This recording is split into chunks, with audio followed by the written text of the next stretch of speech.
Hello everybody, welcome to the CLAT Achievers Batch, CLAT Pro Batch. क्या हाल चाल है बच्चा लोग? I welcome all of you to these amazing batches and I hope कि मेरी आवाज़ आप सभी लोगों को आ रही है. मैं आप सभी लोगों को दिखाई और सुनाई दोनों ही दे रही हूँ. वेलकम बच्चा लोग, वेलकम बच्चा पार्टी. CLAT 2027 की इस जर्नी में आप सभी लोगों का स्वागत है. And I am really excited to see all of you over here. Quickly सब ज्वाइन कर लेंगे सेशन को so that we can begin with the session. आज हम शुरुआत करने वाले हैं लीगल रीजनिंग के साथ और लीगल रीजनिंग में हम शुरू करेंगे फैमिली लॉ के साथ. क्या हाल चाल है आप लोगों के? किस तरह से आप लोग इस टाइम पे फील कर रहे हो? आई एम वेरी श्योर बहुत सारे ऐसे होंगे जो ड्रॉपर्स होंगे, माइट बी अटेम्प्ट अभी लास्ट वाला उन्होंने दिया होगा, और बहुत सारे ऐसे होंगे जो न्यू ज्वाइनीज होंगे, बिगिनर्स होंगे, पहली बार एग्जाम देने जा रहे हैं. कैसा फील कर रहे हो? जोश कैसा है? एक्साइटमेंट है या नहीं है? Good evening to everybody, good evening all. Hello, क्या हाल चाल?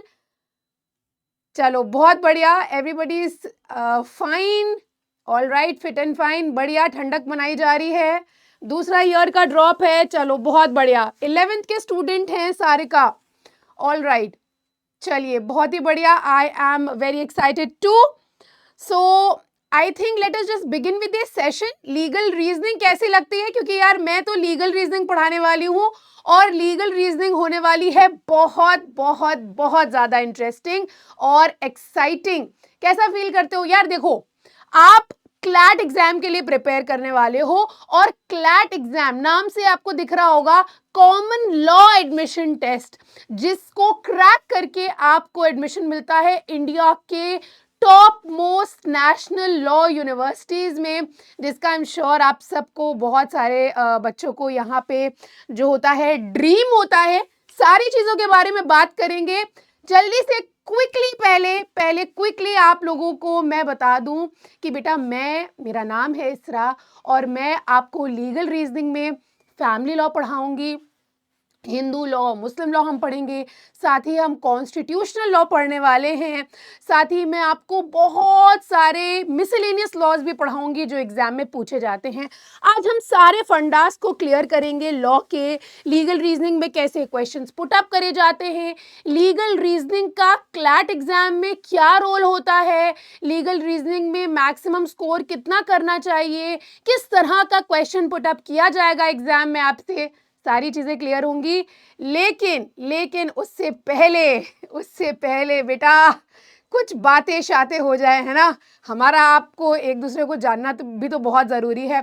बेटा पहले एक बार मैं आपको ये बता दूं कि आज का हमारा टॉपिक क्या होने वाला है. हम हिंदू लॉ में पढ़ेंगे who is a Hindu, who is. देखो यार, पढ़ाई मुझे ऐसा लगता है कमी होगी आज, बातचीत ज़्यादा होगी, बट ठीक है यार, टॉपिक के मतलब for the sake of it we can say that पढ़ने वाले हैं हम. So who is a Hindu पढ़ेंगे हम, नेचर, हिंदू लॉ का सारी चीज़ें जानेंगे छोटे बिट्स में. बहुत ज़्यादा पढ़ाई तो बेटा वैसे भी नहीं होती पहले क्लास में, कहाँ होती है ना. समर वेकेशन, विंटर वेकेशन के बाद स्कूल लौटो, कौन पढ़ता है ना, वही वाला मूड होता है. बट ठीक है. तो firstly I would like to discuss little bits from myself. अपने बारे में मैं थोड़ा आपको बताना चाहूँगी क्योंकि हमारा आपका कनेक्ट भी होना बहुत ज़रूरी है. बेटा मैं लॉ की फील्ड में मुझे बहुत सारे साल हो गए हैं जहाँ पे मैंने जुडिशरी एस्पिरेंट्स, क्लैट एस्पिरेंट्स को गाइड किया है. बेटा मेरा फर्स्ट हैंड एक्सपीरियंस रहा है. मेरा मास्टर्स जो है वो कॉन्स्टिट्यूशनल लॉ में है और मेरा मोस्ट फेवरेट सब्जेक्ट जो है वो सिविल लॉ है और कॉन्स्टिट्यूशनल लॉ है. लीगल रीजनिंग में बेटा मैं आपको बहुत सारे ऐसे क्वेश्चंस कराऊंगी, बहुत सारे हम प्रैक्टिस करेंगे जिससे क्लैट में आपकी लीगल रीजनिंग का स्कोर आई एश्योर यू होने वाला है फुल. बट यार कुछ चीज़ें ऐसी हैं जिसको आपको भी मुझसे करना है प्रॉमिस. बहुत सारी ऐसी चीज़ें हैं जिसमें आपको भी हमारी गाइडेंस के साथ साथ आपको बहुत मेहनत करनी है, क्योंकि यार एक बात तो मानते होगे आप, 50-50 खेल होता है यार. 50% हम आपको गाइड कर देंगे, 50% तुम्हें खुद ही मेहनत करनी पड़ेगी. ठीक है. सो ये सब चीज़ें हैं. अब जल्दी मुझे चैट बता दो कि आप कहाँ से हो, आप लोग कहाँ से बिलोंग करते हो. Manish, Rohit, Priyanka. So I have Arushi, Shakhi, Sarika. All right, जल्दी बताओ कहाँ से हो. मैं बता देती हूँ बेटा, मैं ओरिजिनली लखनऊ से हूँ, currently I am in Delhi NCR, और यही सब है बेटा, चल रहा है लाइफ में। आप लोग बताओ कहाँ से हो? Bihar, West Bengal, UP, all right, Haryana, Bihar, Punjab से भी हैं बच्चे हमारे साथ, कश्मीर, ओके, बहुत बढ़िया, एमपी, संबल, शिमला, उड़ीसा, बहुत बढ़िया बहुत बढ़िया। सिटीज भी बताओ आप लोग, सिटीज भी बताओ, थोड़ा सा कनेक्ट होता है और ज्यादा। सिटीज बताओ, यस, बहुत ही बढ़िया। चलिए, Srinagar, MP we have, Hyderabad, बहुत बढ़िया बेटा, वेरी वेरी गुड। लखनऊ से भी हैं, ओके, चलिए, बहुत अच्छा लगा। I think we are touching entire, मतलब मैक्सिमम स्टेट्स, मैक्सिमम सिटीज जो भी हम कवर कर सकते हैं। वाराणसी, बहुत ही बढ़िया, बहुत बहुत बढ़िया। Feels really good to have so many children over here. तो चलो बेटा, हम लोग अपने सेशन को शुरू करेंगे, बट उससे पहले, before I start off with my session, बेटा ये मेरी क्लास है और मैं अपनी क्लास की जयकांत शिकरे हूँ, और मेरी क्लास के कुछ रूल्स होते हैं, है ना, वरना फिर देख रहे हो ना क्या होगा तुम्हारे साथ। मेरी क्लास के कुछ रूल्स हैं, जैसे कि बहुत सारे बच्चे ऐसे होते हैं ना, चैट में बहुत सारी बातें करते हैं, किसी को कोई पसंद आने लगता है, कोई किसी की इंस्टाग्राम आईडी मांगने लगता है, कोई किसी से कहता है कि भाई टेलीग्राम आईडी बता दो। तो भाई ये सब अब मेरी क्लास में होगा नहीं, ठीक है, ये सब मेरी क्लास में नहीं चलेगा। बातचीत कब करेंगे हम? आफ्टर द सेशन एंड, जैसे ही हमारा सेशन खत्म हो जाएगा, हम सारे क्वेश्चंस कंप्लीट कर लेंगे, उसके बाद ही आप लोग आपस में वार्तालाप, आपस में बातचीत करोगे। दूसरी चीज ये है कि हमें प्रॉपर इंटरेक्शन करना है बेटा। I will put up many questions, हम कोई भी टॉपिक पढ़ रहे होंगे, हम क्वेश्चंस पुट अप करेंगे, तो आपको पूरी तरह से अलर्ट रह के आंसर करना है, ठीक है। और बेटा सबसे इंपॉर्टेंट रूल जो मेरी क्लास का वो ये है कि जैसे ही सेशन कंप्लीट होगा, आप घर पे 15 मिनट का टाइम, 15 मिनट्स का टाइम देके पूरे ही सेशन को आप रिवाइज करेंगे। ये डेली बेसिस पे होगा, यानी कि जैसे ही मेरी क्लास एंड होगी, आपको अपने रिविजन मोड में चला जाना है। आफ्टर हाफ एन आवर का ब्रेक ले सकते हो आप, उसके बाद आपको उसका क्या करना है? प्रॉपर रिविजन करना है, वरना देख रहे हो ना, कोई आपको बचा नहीं पाएगा, ठीक है, कोई भी नहीं, विल भी नहीं बचा पाएगा आपको, तो ध्यान रखना। चलो, बहुत बढ़िया, यस, पोल्स होंगे, बहुत सारे क्वेश्चंस होंगे, ठीक है। चलिए, अब क्विकली हम लोग एक बार डिस्कस कर लेते हैं एग्जाम पैटर्न। कितने बच्चे ये जानते हैं कि एग्जाम पैटर्न है क्या? बेटा क्लैट एग्जाम में आपसे जो क्वेश्चंस पुट अप करे जाते हैं, क्लैट में आपसे 120 क्वेश्चंस पूछे जाते हैं, 120 मार्क्स होते हैं, ठीक है, जिसमें आपसे 5 सब्जेक्ट्स पूछते हैं बेटा। अब उन 5 सब्जेक्ट के बारे में मुझे ज्यादा डिस्कशन नहीं करना है, क्योंकि मेरा मेन मोटिव जो है वो लीगल रीजनिंग का है, ठीक है, क्योंकि मेरा वो सब्जेक्ट है। 120 मार्क्स से बेटा मैं आपको बस ओवरव्यू बता दे रही हूं। 5 सब्जेक्ट्स होते हैं दोस्तों, जिसमें आपका आता है करंट जीके, आपका लॉजिकल, आपका लीगल, आपका इंग्लिश, और आपका मैथ्स या क्वांट, ठीक है। इतना तो आप सभी जानते होंगे, अगर नहीं जानते तो आज जान जाओगे, कोई बहुत बड़ी बात तो है नहीं है। अब इसमें नोट्स भी बताएंगे बेटा, लीगल रीजनिंग को आपको किस तरह से पढ़ना है ये भी हम बता देंगे, ठीक है, ध्यान रखना। सबसे ज्यादा मार्क्स जो होंगे, जो आप स्कोर कर सकते हो, सबसे ज्यादा स्कोरिंग सब्जेक्ट्स में आपको बताऊं अगर, जो सीधे आपको या तो गलत या तो सही वाला हिसाब किताब है, वो तो मैं कहना चाहूंगी बेटा, एक तो जीके है, लीगल है, अगेन लॉजिकल, इंग्लिश, क्वांट्स भी हैं, लेकिन ये कुछ ऐसे सब्जेक्ट्स हैं जहां पे आपको लगता है कि यार 50-50 ऑप्शन है, गलत भी हो सकता है, सही भी हो सकता है। लेकिन लीगल और जीके ऐसे सब्जेक्ट्स हैं जहां आप मोस्ट स्कोरिंग है। एक बार अगर आपने कमांड बना ली तो आप बेटा फुल मार्क सिक्योर कर सकते हो। और मैं आपको बता दूं, क्वांट बेटा करीबन 10 से 12 नंबर का आपसे पूछा जाता है, मार्किंग में बता दे रही हूं। इंग्लिश आपसे पूछा जाता है अराउंड 25 से 30 नंबर का। लीगल आपसे पूछा जाता है करीबन 30 to 35 या 32 क्वेश्चंस। लॉजिकल अगेन 32 क्वेश्चंस, और करंट अफेयर्स और जीके भी 32 क्वेश्चंस। टोटल 120 क्वेश्चंस आपसे पूछे जाएंगे, प्लस माइनस कर लेना। और बेटा अगर हम कट ऑफ की बात करें, तो इस साल की जो कट ऑफ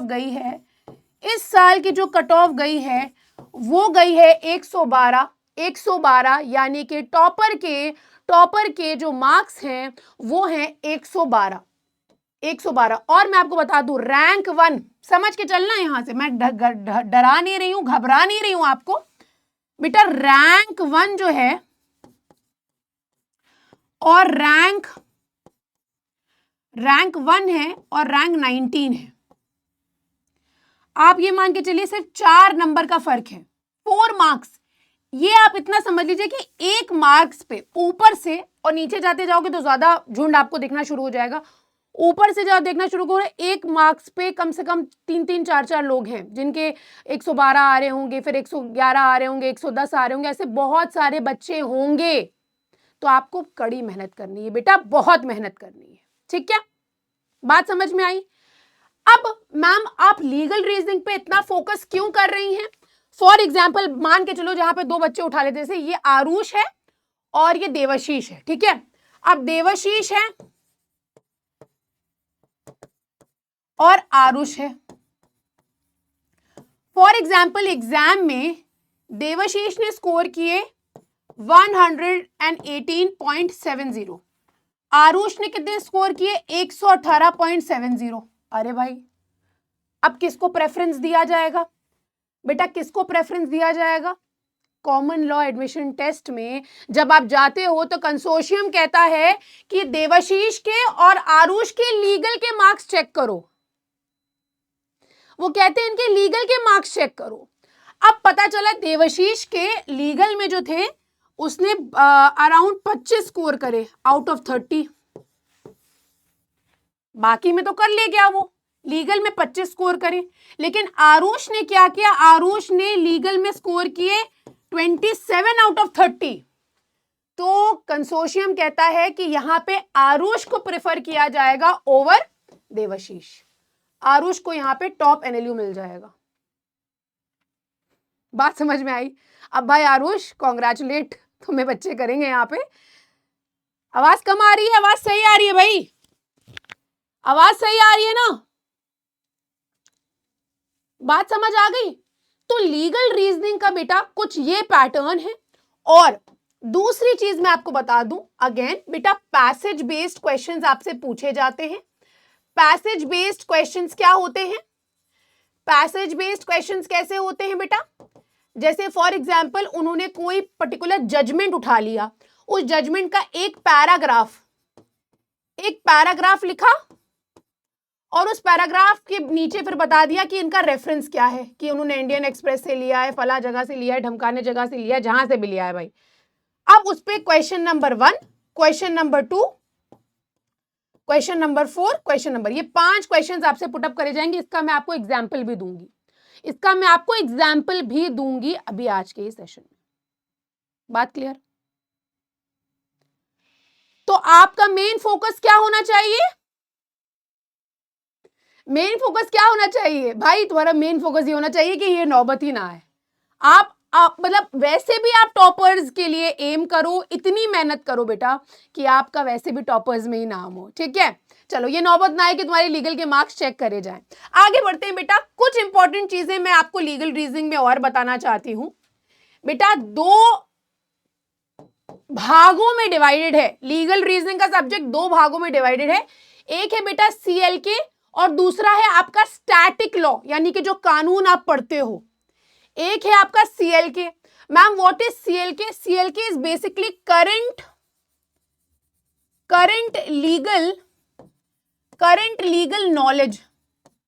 मैम ये करंट लीगल नॉलेज क्या होती है बेटा? आपको बता दूं, जैसे मान के चलिए कि अगर भारत में कोई भी बिल पास होता है, कोई भी एक्ट बनता है, कोई भी मान के चलिए कोई जजमेंट आता है, सुप्रीम कोर्ट कोई भी ऑर्डर पास करता है, जैसे मान के चलिए कोई अपॉइंटमेंट होते हैं, लीगल अपॉइंटमेंट जो भी होते हैं वो, या फिर जो भी लैंडमार्क केसेस हैं आपके केसेस, ये सब करंट लीगल नॉलेज में आते हैं। यानी कि बेटा जो कुछ भी आप डेली न्यूज़पेपर में आप जिसको पढ़ते हो बट वो अटमोस्ट इंपॉर्टेंस का होता है, इतना इंपॉर्टेंट होता है कि उसको आपके एग्जाम में पूछ लिया गया है। जैसे कि इस साल आपका जो इन्होंने क्वेश्चन पूछा बेटा सेम सेक्स मैरिज से मामला 2023 का था बेटा, लेकिन पूछ लिया। जैसे इन्होंने क्या पूछा इस साल, इन्होंने जो पेंडेंसी ऑफ बिल के मामले पूछ लिए, जो तमिलनाडु गवर्नर वाला मामला है, पेंडेंसी ऑफ बिल से पूछ लिया। इन्होंने उठा के पूछ लिया आपका Kesavananda Bharati case, basic structure पूछ लिया आपसे उठा के। इन्होंने साथ ही आपसे पूछ लिया ये जो है आपका दिस थिंग प्रीएम्बल के बारे में सवाल पूछ लिया, कॉन्स्टिट्यूशन से रिलेटेड, और करंट इश्यूज को लिंक करके पूछ लेते हैं। तो ये ऐसी चीजें करंट लीगल नॉलेज में आती है। करंट से आपको नाम मतलब समझ में आ रहा होगा, ठीक है। अब लॉ में ये क्या पूछते हैं बेटा, लॉ में आपके जितने भी कानून है ना, जैसे कि जो भी आपका, इसको कहते हैं बेटा स्टैटिक लॉ। जैसे आपको नहीं कहा जाता है स्टैटिक जीके, एक तो आप करंट अफेयर्स पढ़ते हो, एक होती है स्टैटिक जीके जिसमें आपकी हिस्ट्री, ज्योग्राफी, पॉलिटी जो कि कभी चेंज नहीं होती। उसी तरह से बेटा लॉ होता है, जैसे ये है लॉ आपका कानून जो कि पार्लियामेंट ने पास किया है, उसी को कहते हैं बेटा law. I hope you understand this basic thing, है ना। तो लॉ, बहुत सारे ऐसे लॉज हैं बेटा। लॉ को हम दो कैटेगरीज में डिवाइड करते हैं। नंबर 1 होते हैं बेटा आपके मेजर लॉज, और नंबर 2 होते हैं बेटा माइनर लॉज। मेजर लॉज में आपके कुछ मैं एग्जांपल्स दे रही हूं, ये आपको विथ टाइम ऑलरेडी पता चल जाएगा बेटा, विथ टाइम आपको ये सारी चीजें पता चल जाएंगी, ठीक है।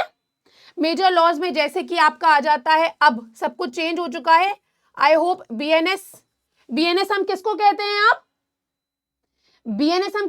हैं आप, आईपीसी को कहते हैं।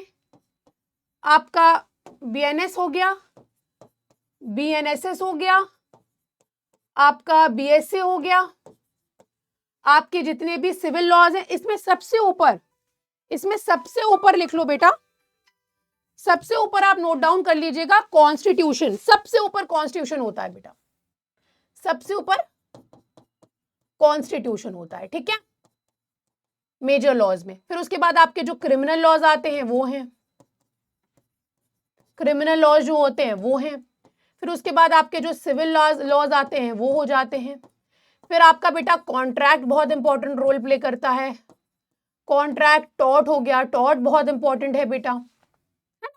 अब माइनर लॉज में जैसे कि इन्होंने क्या पूछा आपसे, मान के चलिए वो पुणे पोर्शे केस का मामला था ना, तो उसमें कानून है जुवेनाइल जस्टिस एक्ट, तो उन्होंने जुवेनाइल जस्टिस एक्ट पूछ लिया। इसको हम मेजर लॉ नहीं कहते हैं, जुवेनाइल जस्टिस एक्ट को हम मेजर लॉ नहीं करते। मेजर लॉ का मतलब क्या है, जो आपको पढ़ना ही पढ़ना है। माइनर लॉज तब न्यूज में जब आते हैं तब आपके लिए इंपॉर्टेंट हो जाते हैं, जैसे ही न्यूज में आते हैं तब आपके लिए इंपॉर्टेंट हो जाते हैं। तो माइनर लॉज में बेटा आपके साइबर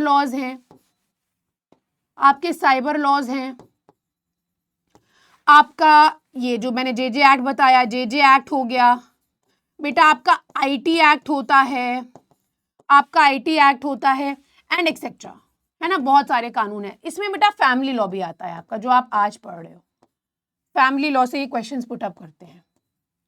लेकिन मैं अगर आप मुझसे दिल पे हाथ रख के पूछिए कि मैम मुझसे सच बताइए मैम, सच बताइए, मैं सच बताऊं तो बेटा एग्जामिनर का फेवरेट जो है वो ये हो रहा है।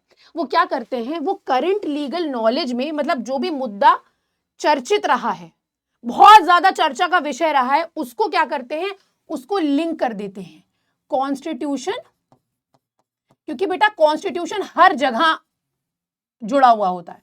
कॉन्स्टिट्यूशन प्लस सीएल के, आप उठा के देख लेना पैटर्न बेटा, ये पैटर्न थोड़ा सा उनका हो रहा है, ठीक है। एक्सेट्रा मतलब सब आ जाएगा इसमें, पॉक्सो वगैरह सब आ जाएगा, ठीक है। ये इनका करंट ट्रेंड हो रहा है, ठीक है। ये कुछ चीजें हैं जो मतलब मैं सब्जेक्ट शुरू करने से पहले अगर अपने बच्चों को नहीं बताऊंगी तो उनके लिए एक तरह से इट विल बी रॉन्ग, है ना।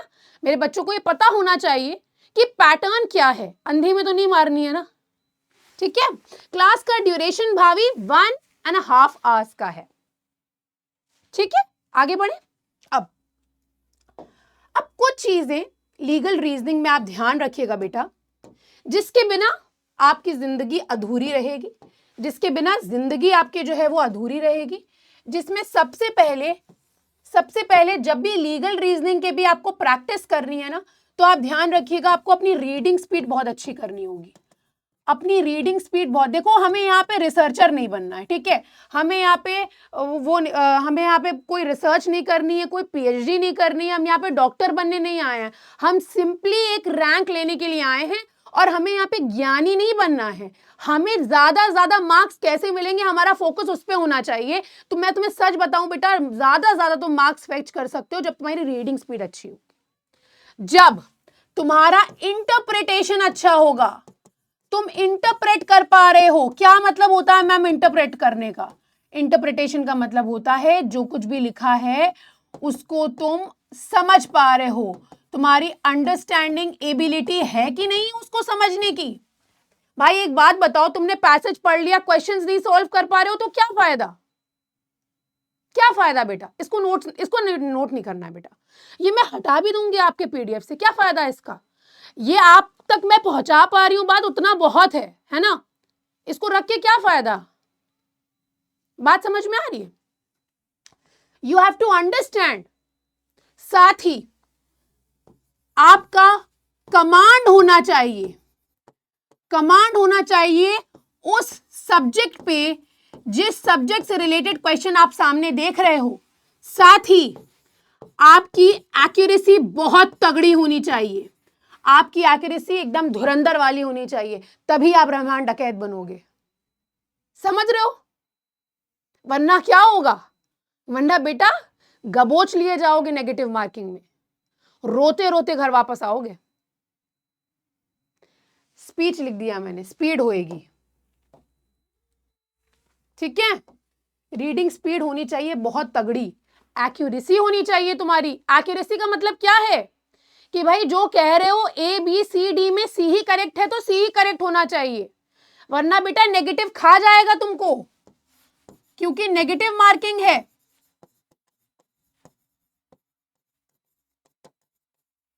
और ध्यान रखना, प्रैक्टिस जब भी करना, पैसेज इज एवरीथिंग। जो पैसेज कह रहा है उसको आंख मूंद के कह दो कि अरे हाँ दिन है तो दिन है ना, भले ही रात क्यों ना हो, पैसेज ने कहा दिन है, उतना तुम्हारे लिए बहुत है। तुम्हारी आउटसाइड नॉलेज की कोई जरूरत नहीं है। कुछ क्वेश्चंस इस साल देखे गए जिन्होंने आउटसाइड नॉलेज से भी पूछ लिए, बट मेजॉरिटी बेटा इस साल बच्चों के 30 में से 27-28 क्वेश्चन सही हो रहे हैं लीगल रीजनिंग में। अब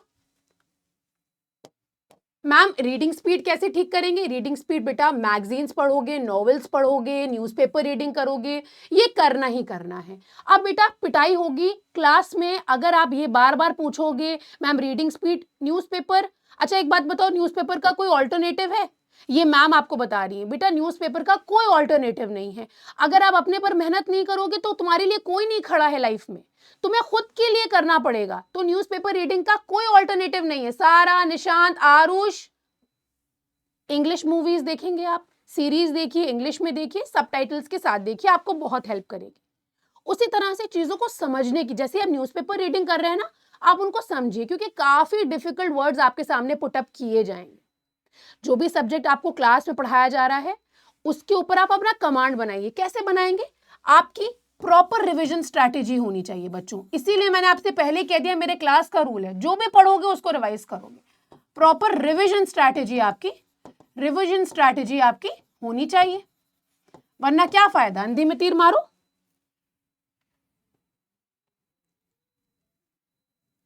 और नेगेटिव मार्किंग से बचने के लिए आपको ध्यान रखना बच्चों, कभी भी डिमोटिवेट मत होना। बेटा बच्चों ने जनवरी से स्टार्ट किया था लास्ट ईयर, हम उनसे अक्टूबर नवंबर तक कहते थे तुम्हारे स्कोर से हमें कोई फर्क नहीं पड़ता, तुमने प्रैक्टिस करी है कि नहीं करी है, तुम्हारे स्कोर से हमें कोई फर्क नहीं पड़ता। इसीलिए आपको स्टार्टिंग में लगेगा कि आप एक्यूरेट आंसर नहीं कर रहे हो, लेकिन अगर आप उससे डर गए, पीछे हट गए और आपने प्रैक्टिस नहीं कंटिन्यू करी तो आपकी हार है बेटा। एक्यूरेसी नहीं भी होगी तो भी अपने ऊपर काम करना है और आगे बढ़ना है। और पैसेज हमेशा, क्योंकि बेटा आगे तो हम आपको गाइड करने के लिए हैं ही हैं, लीगल रीजनिंग में अगर कोई मिस्टेक्स कर रहे हो, लेकिन ओवरऑल मॉक में अगर कुछ गलतियां हो रही हैं तो बेटा ध्यान रखना, आपको प्रैक्टिस करते रहना है, कंटिन्यूड है एफर्ट। बस ये कुछ बेसिक्स हैं लीगल रीजनिंग के। अब हम अपने टॉपिक के ओर बढ़ेंगे, टॉपिक के साथ आगे बढ़ेंगे। आई होप बेटा इतनी चीज़ें आपको समझ आई हो। ये बेटा फेमिलियर होने के लिए बहुत ज़रूरी है सब्जेक्ट से, आपका वरना लीगल रीजनिंग से कोई कनेक्ट नहीं बन पाएगा, है ना। यू विल जस्ट, आप उसको पढ़ोगे बट आपको उसको एंजॉय नहीं करोगे, और उसको एंजॉय करना बहुत ज़रूरी है। क्यों? क्योंकि अल्टीमेटली आपको टाइम मैनेज करना है मॉक्स में और एग्जाम में परफॉर्म करना है, ठीक है। इंग्लिश सबटाइटल्स बहुत हेल्पफुल होते हैं देवशीष, बहुत हेल्पफुल होते हैं, ठीक है। नोट्स इनके मत बनाना बेटा, अब जो हम पढ़ाएंगे उनके अच्छा ध्यान रखना। अच्छा ये भी इंपॉर्टेंट है, यस बच्चे पूछ रहे थे कि हम सेशन की नोट्स वगैरह कैसे बनाएं, तो मैं एक बार आपको बता देती हूँ। देखिए ये बहुत जरूरी टॉपिक है, नोट मेकिंग लीगल रीजनिंग में। बेटा जब हम लीगल रीजनिंग की नोट मेकिंग की बात करते हैं तो हमने एक ऐसा स्टैंडर्ड देखा है जहां पे कुछ ऐसे टॉपर्स भी हैं, कुछ ऐसे टॉपर्स भी हैं जिन्होंने ओवरऑल अपनी पूरी तैयारी में कोई नोट मेकिंग नहीं करी थी, कोई नोट मेकिंग उन्होंने नहीं करी थी, उन्होंने अपना पूरी तैयारी बेस करी थी over practice. There are toppers like that also. In fact हमारा जो टॉपर रहा है आसित, आसित ने कोई नोट मेकिंग नहीं करी थी, उसने जो नोट्स बनाए थे वो इनिशियली बनाए थे। बट कुछ ऐसे भी बच्चे हैं, कुछ ऐसे भी टॉपर्स हैं जिन्होंने कहा कि मैम अगर मेरे पास हार्ड कॉपी में नोट्स नहीं होते थे तो मैं बिल्कुल भी रिवाइज नहीं कर पाता था, मुझे कुछ भी समझ नहीं आता था। तो फर्स्टली एक बात अपने दिमाग में जरूर क्लियर कर लो पिक्चर, इतने तुम जरूर समर्थ हो कि तुम समझ सकते हो कि क्या नोट मेकिंग मेरे लिए जरूरी है या नहीं है। क्यों? क्योंकि इसरा मैम ने जो क्लास में पढ़ाया वो मुझे पीडीएफ में तो मिलना ही मिलना है, सॉफ्ट कॉपी में। समझ रहे हो त्रिशाना, पार्थ, आस्था, समझ रही हो? तो कहने का मतलब ये है कि आप पहले ये समझ लो कि क्या नोट मेकिंग आपके लिए जरूरी है। I want in the chat section, आप बताओ क्या जरूरी है। ऋषु, क्या नोट मेकिंग के बिना चल जाएगा या नोट मेकिंग आपके लिए इंपॉर्टेंट है, एसेंशियल है? अगर नोट मेकिंग आपके लिए जरूरी है तो आप नोट मेकिंग जरूर करिएगा, बिल्कुल करना जरूरी है आपके लिए। अब नोट मेकिंग कैसे करनी है, जैसे कि मैं आपको जो कुछ भी सेशन में पढ़ा रही हूं, फॉर एग्जांपल मेरी स्लाइड पे 5-6 पॉइंट्स लिखे हुए हैं, आपको सिर्फ और सिर्फ कीवर्ड्स, आपको सिर्फ और सिर्फ कीवर्ड्स को नोट करना है, पूरी कहानी मत लिखना, कीवर्ड्स को नोट करना है। व्हाट आर द कीवर्ड्स जो मोस्ट इंपॉर्टेंट है उस टॉपिक में, जो मोस्ट इंपॉर्टेंट कीवर्ड्स है वो आपको नोट करना है। अभी मैं वो भी आपको बता दूंगी। लेकिन बच्चे, जिन भी बच्चों को लगता है कि नोट्स मेरे लिए इंपॉर्टेंट नहीं है, तो बेटा मैं आपको फोर्स नहीं करूंगी। नोट मेकिंग से अगर आपको लग रहा है कि यार हाँ मैं माइंड मैपिंग कर रहा हूं, मैं फ्लो चार्ट बना रहा हूं, मुझे थोड़ा सा मजा आ रहा है, मुझे इंटरेस्ट डेवलप हो रहा है, तो मैं आपको मना नहीं करूंगी और नोट मेकिंग के लिए मैं फोर्स भी नहीं करूंगी। लेकिन वो बच्चे जिनको नोट मेकिंग के, जैसे मैं थी, मुझे नोट मेकिंग के बिना नहीं चलता था, मुझे ऐसा लगता था कि मैंने कुछ पढ़ा ही नहीं है अगर मैंने नोट मेकिंग नहीं करी है, तो मैं जरूर करती थी और यही मेरी स्ट्रैटेजी थी। कीवर्ड्स मोस्ट इंपॉर्टेंट, साथ ही बेटा मैं फ्लो चार्ट्स भी बनाती थी, मैं फ्लो चार्ट्स भी बनाती थी उस टॉपिक के, जो भी टॉपिक मेरी टीचर ने मुझे करवाया है, फ्लो चार्ट्स भी मैं बनाती थी, ठीक है। तो नोट मेकिंग बेटा कीवर्ड्स और फ्लो चार्ट्स के माध्यम से ही करना है। वो बच्चे जो पूछ रहे हैं कि मैम करंट लीगल रीजनिंग हमें कैसे कवर करनी है, बेटा करंट लीगल रीजनिंग के लिए, सीएलके के लिए बेटा आपको पीडब्ल्यू के ऐप पे मैगजीन्स मिलती हैं, बहुत ही बढ़िया मैगजीन्स होती हैं वो। उन मैगजीन्स से अगर आप ये रीडिंग स्पीड भी बढ़ाना चाहो ना अपनी, वो बढ़ा सकते हो।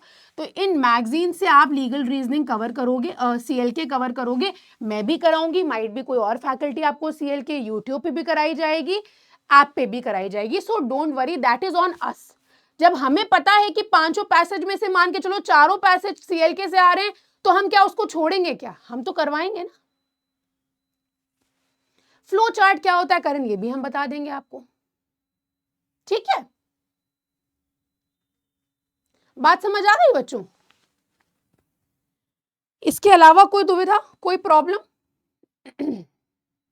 ये बेटा रिकॉर्डेड नहीं है, ये लाइव है, मैं आपके सामने लाइव खड़ी हूं। अब आगे बढ़े अपने टॉपिक की ओर। बहुत ज्यादा बातें चीतें हो गई हैं, आई थिंक मेरे बच्चे रेडी हैं, है ना? I want fire emojis in the chat so that we can just session begin with this session and we'll do many questions. हाँ, चलिए आगे बेटा, शुरू करें। चलिए आ जाइए, आ जाइए बेटा।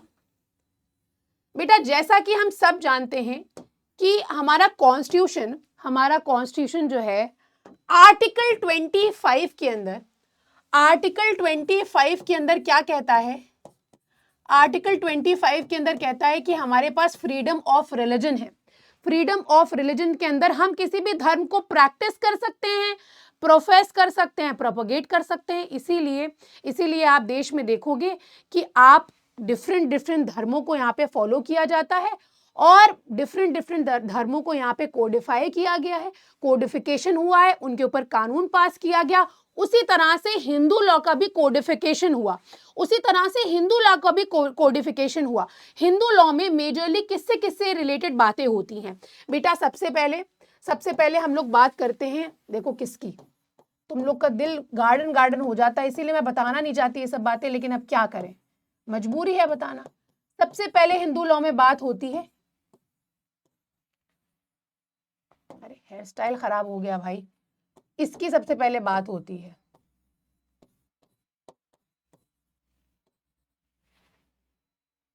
किसकी बात होती है? मैरिज की बात होती है। तो मैरिज से रिलेटेड कानून बना दिया गया, 1955 का साल था वो, जब हमने बनाया क्या? हिंदू मैरिज एक्ट 1955, ठीक है? मैरिज से रिलेटेड जब भी मामले आते हैं तो हम हिंदू मैरिज एक्ट से गवर्न होते हैं बेटा। जस्ट अ सेकेंड,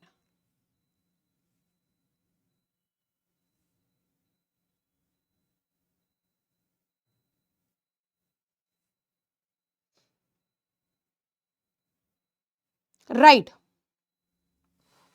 फिर उसके बाद आप जानते हो बेटा, फॉर एग्जाम्पल ये दादाजी हैं, दादाजी की बहुत सारी संपत्ति है। अब दादाजी जब चल बसेंगे, दादाजी जब ऊपर वाले को प्यारे हो जाएंगे, उनकी प्रॉपर्टी कहाँ जाएगी? उनकी प्रॉपर्टी किसके पास जाएगी?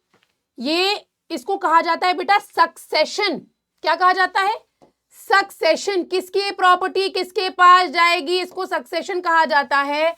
और इसको भी हिंदू लॉ के अंदर हमने कोडिफाई कर दिया। कोडिफिकेशन का मतलब क्या है? हमने एक कानून पास कर दिया, that is the Hindu succession act. सब हम नहीं पढ़ेंगे बेटा, जो इंपॉर्टेंट है खाली वही पढ़ेंगे बेटा। 1956 का वो साल था जब ये कानून पास किया गया। उसके बाद दुविधा काहे की आती है बेटा? दुविधा आती है कि कई बार ऐसा होता है कि मान के चलो बेटा ये चुन्नू है बेटा, छोटू सा बेटू है, ये क्या है? ये माइनर है। इसका गार्जियन कौन होगा? इसकी देखभाल कौन करेगा? इसकी देखरेख कौन करेगा? इससे रिलेटेड भी हमने कानून पास कर दिया। भारत में कानून पास कर दिया गया जिसको कहा जाता है Hindu minority and guardianship act. बेटा ये भी 1956 का वो साल था जब पास किया गया। चैट दिख रही है भाई? ठीक। अब कई बार क्या होता है, शादी ब्याह हो जाता है बेटा, उस टाइम पे लगता है कि फूलों का बिस्तर है, लेकिन वाकई होता कांटों का मंजर है। अब जैसे मैडम का कहना ये है कि हमें क्या चाहिए? हमें सिर्फ और सिर्फ ये चाहिए, इसके नीचे हम बात नहीं करेंगे। समझ रहे हो? फॉर एग्जाम्पल ये चाहिए, कह रही हैं हमें गुची का बैग दीजिए, हमें हमें इसके नीचे हम बात नहीं करेंगे। ये सारे भी मामले होते हैं जहां पे मामला होता है पैसे का, क्योंकि पैसा पैसा करती है क्यों, पैसे पे तू मरती है। तो बेटा पैसे की जब भी बात होती है तो हम लोग बात करते हैं Hindu adoption and maintenance act. And maintenance act ये भी 1956 का वो साल था जब पास किया गया। इसमें बेटा अडॉप्शन के बारे में भी बात करी गई है कि किस तरह से एक मेल हिंदू और एक फीमेल हिंदू बच्चा अडॉप्ट कर सकते हैं। ये सब बेटा आने वाले क्लासेस में होगा। आज खाली बेटा, आज सिर्फ और सिर्फ दिमाग ना खराब हो तुम लोगों का, पता चला दिमाग ही खराब हुआ जा रहा है। आज सिर्फ और सिर्फ खाली हमने ओवरव्यू दिया है, ठीक है? बात समझ में आ गई? ये कुछ कानून हैं जो कोडिफाई कर दिए गए हैं, किससे रिलेटेड? हिंदू से रिलेटेड। ये 4 मेजर लॉज हैं हिंदू लॉ के अंदर, सब हम नहीं पढ़ेंगे। हमारा मेजर कंसर्न जो है बेटा वो ये है, समझे बेटा? ये हिंदू मैरिज एक्ट हमारा मेजर कंसर्न है। बट उससे पहले नहीं, साल याद करने की जरूरत नहीं है बेटा। खुशी, कुछ भी ऐसी टेक्निकलिटीज में नहीं जाना। एग्जामिनर बहुत ही प्यारे प्यारे सवाल आपके सामने पुटअप करेंगे। 99.9% टाइम आप पैसेज से ही उन आंसर्स को ढूंढ पाओगे, दैट आई अश्योर यू, ठीक है? कानून का मतलब क्या होता है? अम्मू कह रही है कानून का मतलब क्या होता है? Who is going to tell me कानून का मतलब क्या होता है? भाई जल्दी से बताओ। क्या मैं बेटा बिल को कह सकती हूं कानून? क्या बिल को कानून कहा जा सकता है? क्या बिल को कानून कहा जा सकता है? Avinash, can we say that a bill is a कानून, law? Can a bill set as law? Can we say that a bill is a law? No. Why no?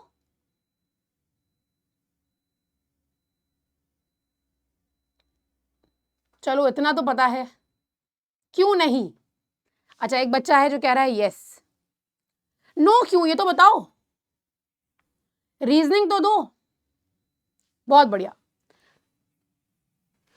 बेटा। लॉ जैसे फॉर एग्जाम्पल मान के चलिए, आज आपको लगता है बच्चे, आज आपको लगता है कि जो स्टूडेंट लाइफ है, क्लास 12 के बाद आपके पास इतनी अपॉर्चुनिटी नहीं है। आप चाहते हो कि क्लास 12 के बाद आपकी अर्निंग होनी चाहिए, और सरकार इसके ऊपर सोच विचार कर रही है, और सरकार ने कहा ये एक टॉपिक है, employment after class 12th, employment after intermediate. तो इंटरमीडिएट के बाद एम्प्लॉयमेंट एक बड़ा मुद्दा है, और सरकार इससे रिलेटेड एक बिल पास करती है पार्लियामेंट में। पार्लियामेंट बेटा आगे हम कॉन्स्टिट्यूशन में पढ़ेंगे, इतना टेक्निकलिटीज में मत घुसो यार, मेरे से बोलोगे तो मैं घुस जाऊंगी टेक्निकलिटीज में, है ना? तो नहीं घुसना है अपने को। तो बिल और एक्ट, एक एक्ट है, जैसे फॉर एग्जाम्पल ये जो आपने तीनों चीजें पढ़ी है ना, मैंने आपको क्या बताया? एक्ट, एक्ट, एक्ट और act. Bill is a summary version. जैसे आप वो नहीं करते हो रफ, मैथ्स में हमेशा एक रफ कॉपी होती थी हमारी, एक फेयर कॉपी होती थी, तो बिल एक रफ कॉपी है, और फेयर कॉपी क्या है? एक्ट है जो हमारे पास है। एक्ट ये एक फेयर कॉपी है जिसमें सारे मिस्टेक्स हमने हटा दिए हैं। बिल में क्या होता है? बिल में समरी वर्जन होते हैं, ऐसी कुछ चीजें होती है जो माइट भी जरूरी ना हो, तो उनको हटा दिया जाता है एक एक्ट में, जो हमारे पास फाइनल वर्जन आता है। लेकिन एक बिल एक्ट कैसे बनता है बेटा? वो प्रेसिडेंशियल असेंट से बनता है, जब प्रेसिडेंट अपना सिग्नेचर उस पर कर देते हैं। इतना समझ लो बस, ठीक है? इतनी चीजें आप समझ लो बस। नहीं, एक्ट का मतलब बस ये है, जो कानून है आपके सामने वो फाइनल फॉर्म में है, प्रेसिडेंशियल असेंट हो चुका है, दोनों ही हाउसेस ने उसको पास कर दिया है, ठीक है? चलो अभी यहां तक की प्यारे बच्चा लोग, किसी को कोई भी डाउट? यहां तक की किसी को कोई भी डाउट? क्विकली मुझे बताइएगा बेटा। बुक कौन सी लें? कोई बुक नहीं लेनी है प्रिया। आप लोगों को कोई, या वेरी गुड बेटा, who is that? Rudransh, bill is a rough draft, you can say that. Priya, कोई बुक नहीं लेनी है। आर्यन, वेरी गुड बेटा।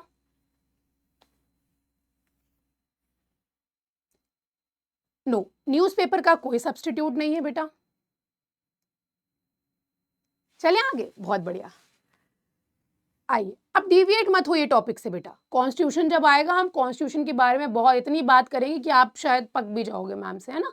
लेकिन आज बात करने की जरूरत नहीं है उसको, ठीक है?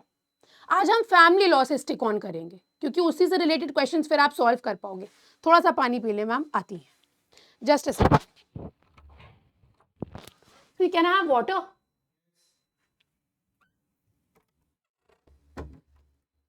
ठीक है, चलिए बेटा। ये रूल्स बेटा, यस, तभी तो आपको पता चलेगा। अब ये हिंदू लॉ किस पे अप्लाई करता है? ये हिंदू लॉ किस पे अप्लाई करेगा? ये हिंदू लॉ किस पे अप्लाई करेगा? ये हिंदू लॉ किस पे अप्लाई करेगा बेटा? जल्दी से बताइएगा। ये हिंदू लॉ अप्लाई करेगा हिंदूज पे, हिंदूज पे। अब सवाल ये है कि भाई हु इज अ हिंदू? कौन है Hindu? Who is a Hindu? ये बड़ा सवाल है ना, क्योंकि आपको लगता है कि आप हिंदू हैं, आपको लगता है कि आप हिंदू हैं, लेकिन क्या लीगल सेंस से आप हिंदू हैं या नहीं, ये बड़ा सवाल है। क्या लॉ आपको हिंदू मानता है या नहीं मानता है, ये बड़ा सवाल है बेटा। क्यों खरीदी बुक्स? किसने कहा बुक्स खरीदने के लिए? जो पीडब्ल्यू की बुक्स हैं वो अलग बात है, वो हम ही से क्यूरेट होके कंटेंट आया है। लेकिन अगर अदर देन पीडब्ल्यू, हमारे मतलब बेटा, अगर आप हमारे से पढ़ रहे हो और उसके बाद अगर कोई स्टैंडर्ड बुक भी खरीद रहे हो, जस्ट वेट, आप बोर ना हो जाओ अपनी पढ़ाई में ना। Don't don't do that. Indians पे, ठीक है, इसके ऊपर हम आएंगे।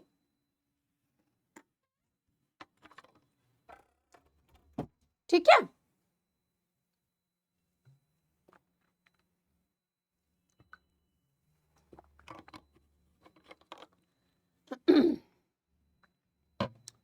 पीडब्ल्यू की बुक्स की बात मैं नहीं कर रही थी, वो तो आप खरीदो, वो तो अच्छी चीज है, वो तो कंटेंट हम ही ने आपको दिया है बेटा। यहां तक कि समझ में आ गया कि बेटा हिंदूज को गवर्न करने के लिए भारत में 4 लॉज बने हैं, यानी कि हिंदू से रिलेटेड जब भी मैरिज का मामला होता है, सारी चीजें हिंदू मैरिज एक्ट में दी गई हैं। हिंदू से रिलेटेड कई बार सक्सेशन का जब भी मामला होता है कि प्रॉपर्टी किसके पास जाएगी किसके मरने के बाद, तो इसमें हम हिंदू सक्सेशन एक्ट को रेफर करते हैं।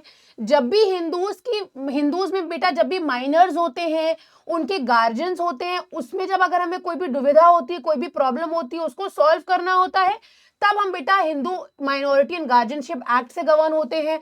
और जब भी हिंदूज में बच्चों के अडॉप्शन का मामला होता है और बीवियों के मेंटेनेंस का मामला होता है, तब हम Hindu adoption and maintenance act से गवर्न होते हैं। इसके अलावा मैंने इसमें कुछ नहीं बताया, ठीक है?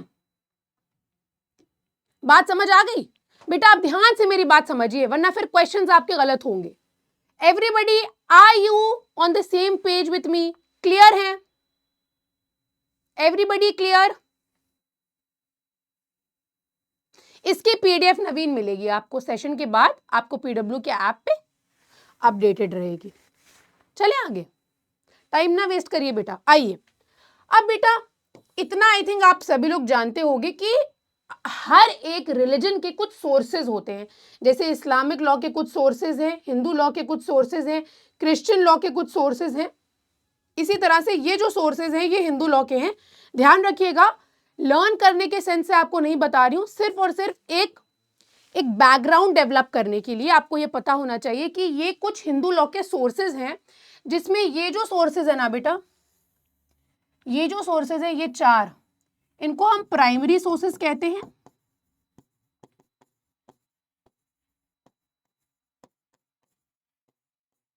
कोई हार्ड एंड फास्ट रूल नहीं है, ये आपने ऑलरेडी कहीं ना कहीं रीड करा होगा, बट ये सिर्फ और सिर्फ आपको इसीलिए पता होना चाहिए क्योंकि इनमें से कुछ ऐसे टॉपिक्स हैं जिससे ये क्वेश्चंस पुट अप करते हैं, जो मैं अभी आपको बताऊंगी। और बेटा इनको बेटा कहा जाता है सेकेंडरी सोर्सेज, ठीक है?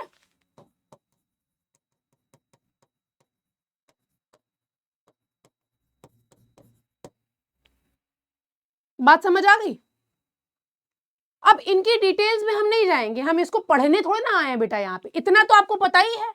आई am very sure Shivam, Sudhanshu, तुमको सबको पता होगा। हाँ, वो बुक्स तो 14 बुक्स बेटा बहुत सही क्यूरेट करी गई है, उनको आप जरूर रिवाइज करते रहिए, उनसे तो कंटेंट आप पढ़ते रहिए। एंशिएंट और मॉडर्न भी कहा जाता है इनको।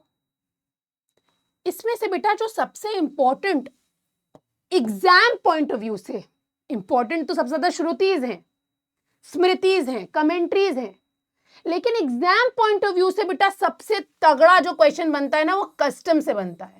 क्योंकि कहानी देखो, जो भी चर्चा का विषय जहां पे भी डिस्प्यूट अराइज होता है सोसाइटी में, वो न्यूज का पार्ट बन जाता है और वो एग्जामिनर का फेवरेट टॉपिक हो जाता है बेटा। कस्टम, कस्टम के बारे में मैं आपको डिटेल में बताऊंगी। लेजिस्लेशन हमने पढ़ लिया है अभी। लेजिस्लेशन का मतलब क्या होता है नंदिनी उजाला? नंदिनी उजाला बेटा ये सोर्सेज है हिंदू लॉ, यानी कि करेंटली जो हिंदू लॉ है ये हमें कहां से मिला, हिंदूज कैसे गवर्न हो रहे हैं। तो बेटा बहुत सारी चीजें हमें श्रुति से मिली, बहुत सारी चीजें स्मृति से मिली, राइट, कमेंट्रीज एंड डाइजेस्ट से मिली। ठीक है, जो याद हो, बिल्कुल सही कहा आर्या ने, ये ऊपर वाले के वर्ड्स हैं Shruti. Making of law, legislation means making of law. तो कौन कौन से लॉज बनाए गए बेटा, कौन कौन से लॉज बनाए गए आर्यन? अभी अभी हमने पढ़ा था यहां पे, ये लॉज बनाए गए, राइट। बच्चों ये जो सोर्सेज है, जो भी बच्चों को समझ नहीं आ रहा है, लेट मी टेल यू बेटा, ये जितने भी सोर्सेज आपको ब्लैक बोर्ड पे दिख रहे हैं, ये सोर्सेज का वर्ड क्या होता है, किसी का कोई सोर्स है अगर, इसका मतलब जहां से शुरुआत हुई है किसी चीज की, ओरिजिन पॉइंट है। तो हिंदू लॉ जो आज को हमारे सामने है, उसको हमने कहां से निकाला, कहां से हमें पता चला कि हमें इस तरह से ये सेरेमनी करनी है, हमें अग्नि के इर्द गिर्द फेरे लेने हैं शादी के लिए, या जितनी भी रिलीजियस सेरेमनीज होती हैं ये हम कहां से गवर्न हो रहे हैं। ये सारी चीजें निकाली गई श्रुति से, स्मृति से, कमेंट्रीज से, कस्टम से, तभी तो हम आज को गवर्न हो रहे हैं ना बेटा, समझ रहे हो आप?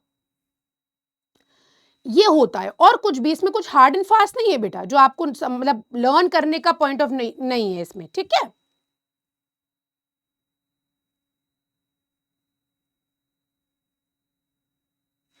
क्लियर है?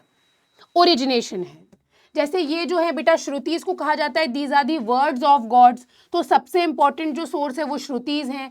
फिर स्मृतिज हैं जो हैंड डाउन करी गई, जो लोगों ने बताया, ये श्रुतिज हैं, व्हाट वाज रिमेंबर्ड। फिर कमेंट्रीज एंड डाइजेस्ट बनी बहुत सारी, ऐसे हम जिमुत वाहना और विजनेश्वरा पढ़ते हैं, राइट। तो ये सारी चीजें आप देख सकते हैं, बट इतना इंपॉर्टेंट नहीं है हमारे लिए बेटा। सबसे ज्यादा इंपॉर्टेंट क्या है, कस्टम्स है। पूजा बिल्कुल सही कहा, बिल्कुल, जय जय महाकाल, बहुत ज्यादा डिटेल में इसमें जाने की जरूरत नहीं है। कस्टम हमारे लिए सबसे ज्यादा इंपॉर्टेंट है। कस्टम्स के बारे में पढ़ना चाहोगे बेटा, क्योंकि वो सबसे ज्यादा इंपॉर्टेंट है। टू हियर, अनुष्का बिल्कुल सही, बिल्कुल सही, लर्न नहीं करना है। कस्टम पे आते हैं। कस्टम का लिटरल मीनिंग क्या है? आयुषी, आर्यन, विवेक, क्विकली, कस्टम का लिटरल मीनिंग क्या है? कस्टम वर्ड से आप क्या समझते हो? अगर मैं कहूं दिव्या, ये आपको मिल जाएगा पीडीएफ में, डोंट वरी, जल्दी से बताइए बेटा। Sati is a custom, very good बेटा, वेरी गुड। रिचुअल्स हिंदी में क्या कहोगे, आम चाल की भाषा में? वेरी गुड बेटा, वेरी गुड। रीति रिवाज, रिचुअल्स, प्रथाएं, रीति रिवाज, बिल्कुल सही कहा बेटा, जो चलता चला आ रहा है, बहुत ही बढ़िया। ट्रेडिशंस, रीति रिवाज, प्रथाएं, रिचुअल्स, प्रैक्टिस, बहुत बढ़िया। इसी को हम कहते हैं कस्टम। तो कस्टम हिंदू लॉ का एक सोर्स बना, यानी कि हमारे बाप दादा, परदादा, परदादा, परदादा जो करते थे वो आज भी किया जा रहा है। लेकिन जैसे कि एक बच्ची ने बताया, सती पहले किया जाता था, लेकिन करंट सोसाइटी में वो कॉन्फ्लिक्टिंग हो गया, तो हमने क्या किया, किनारे लगा दिया। हमने क्या किया, किनारे लगा दिया। तो कस्टम जो है ना बेटा, कई सारी ऐसी रीतियां हैं जो चली आ रही हैं, लेकिन करंट सोसाइटी में आके वो एक कॉन्फ्लिक्ट क्रिएट करती हैं और वो न्यूज का पार्ट बन जाती हैं। इसीलिए कस्टम्स हमारे लिए बहुत ज्यादा इंपॉर्टेंट है। बेटा कस्टम्स हमारे लिए इंपॉर्टेंट इसीलिए भी हैं क्योंकि उसके कुछ एसेंशियल्स हैं जो हमें समझने हैं, और ये हैं उसके एसेंशियल्स। पहले आप रीड करो इसको, पहले इसको आप रीड करो बेटा, फिर मैं आपको बताऊंगी।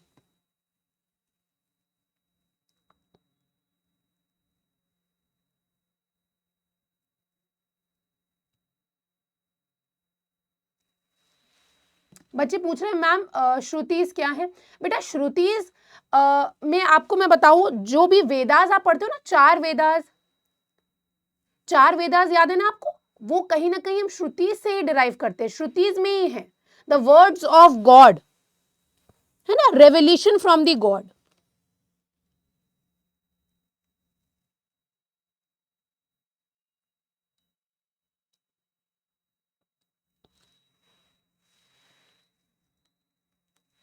HMA बेटा हिंदू मैरिज एक्ट है, Hindu marriage act.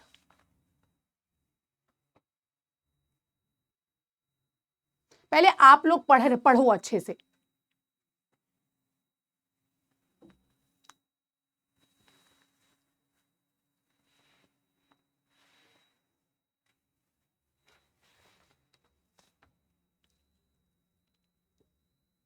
Kashish, Hindu marriage act, HMA is Hindu Marriage Act.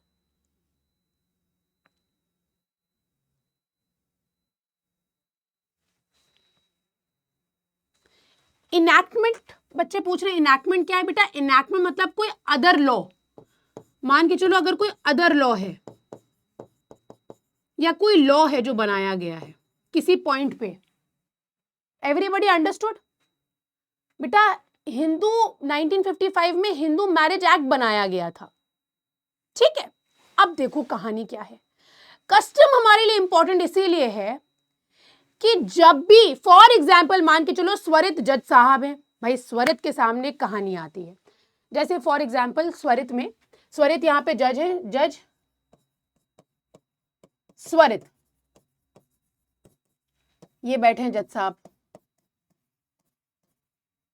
ये इनकी टेबल है, ये बैठे हैं, ये एक पार्टी है, ये दूसरी पार्टी है, ये एक पार्टी खड़ी है, ये दूसरी पार्टी खड़ी है, दोनों लेडीज हैं, दोनों फॉर एग्जाम्पल लेडीज हैं। मामला क्या है, मैटर क्या है बेटा, मैटर है बेटा, मैटर है बेटा सेम सेक्स मैरिज का। दोनों आपस में विवाह करना चाहती हैं, और ये सुनते ही स्वरित का दिमाग में से धुआं निकलने लगा, ये सुनते ही।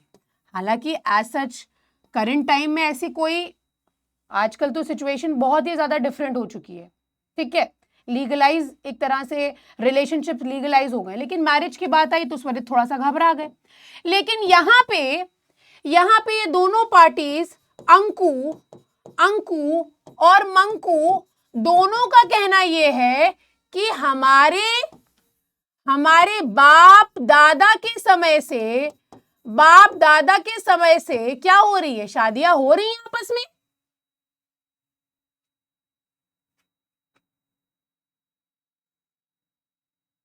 समझो। अब स्वरित तुम्हारा काम क्या होगा, इन्होंने क्या कहा, इन्होंने कहा कि हम अगर आपस में शादी करेंगे तो ये बाप दादा के समय से चले आ रही है, ये हमारे वहां कस्टम है, ये हमारे वहां रीति रिवाज है, आपको क्यों इतनी घबराहट हो रही है, आप इसको लीगलाइज करिए। It is just an example, अभी करंट सिचुएशन से इसको लिंक मत करना, जस्ट एन एग्जाम्पल। तो सेम सेक्स मैरिज, स्वरित आपके सामने क्वेश्चन आया कि भाई ये कस्टम है। अब स्वरित तुम्हारा काम क्या है, तुम जज हो, तुम उसको रखोगे आग पे, और उस आग में क्या डालोगे, उस आग में डालोगे ये एसेंशियल्स। सबसे पहले तुम ये देखोगे क्या ये जो रीति रिवाज है इनके, क्या ये एंशिएंट है। तुमने एक मसाला डाला, भाई अभी भी चल रहा है सेम सेक्स मैरिज, मान के चलो ये एंशिएंट प्रिंसिपल चल रहा है इनके घर खानदान में, क्या ये रीजनेबल है। भाई ये मसाला तो नहीं चल पाया, रीजनेबिलिटी करंट सिचुएशन में तो नहीं दिखा, स्वरित तुम्हें रीजनेबल तो नहीं दिख रहा है मैरिज होना। फिर उसके बाद क्या ये प्रथा कंटिन्यूअस है, यानी कि हर साल हर महीने ऐसी शादियां हो रही, कंटिन्यूअसली प्रैक्टिस करी जा रही? एंशिएंट का मतलब करीबन कम से कम 50 से लेकर के 60 साल 100 साल पुरानी रीति हो। इन सब मापदंड पे तुम चेक करोगे। क्या ये पब्लिक पॉलिसी के अगेंस्ट तो नहीं है? तुम कहोगे अरे भाई यार पब्लिक पॉलिसी वाला मामला तो फंस रहा है थोड़ा। क्या कोई ऐसा कानून तो नहीं बनाया गया है, क्या कोई ऐसा कानून तो नहीं बनाया गया है जहां पे सेम सेक्स मैरिज को प्रोहिबिट किया गया हो, मना किया गया हो? तो कोई अगर ऐसा लॉ बनाया है, तुम इन सारे प्रिंसिपल्स पे उसको चेक करोगे।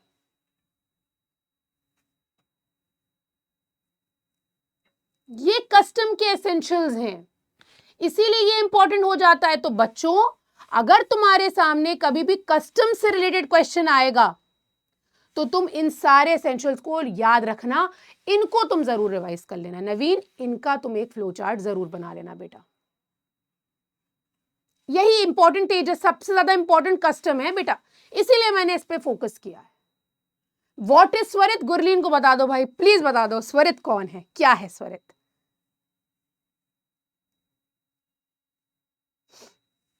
ठीक है।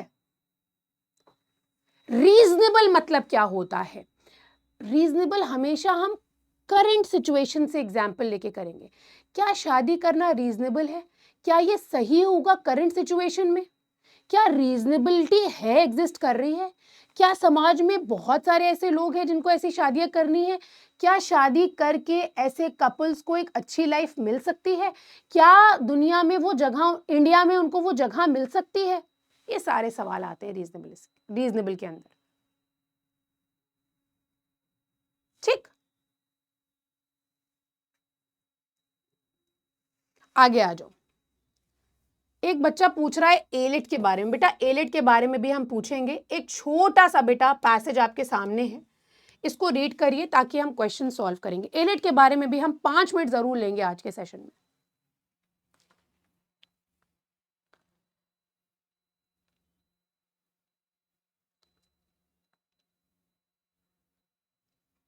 अब कहां रहा बेटा? अब तो प्रोहिबिट कर दिया गया है ना सती प्रथा को। जहां पे कंडक्ट करा जा रहा है, अगर वो कोर्ट के पास जाएगा तो कोर्ट उनको सजा देंगे इस बार, इस सिचुएशन में। ये लेक्चर बेटा जरूर रिकॉर्डेड मिलेगा।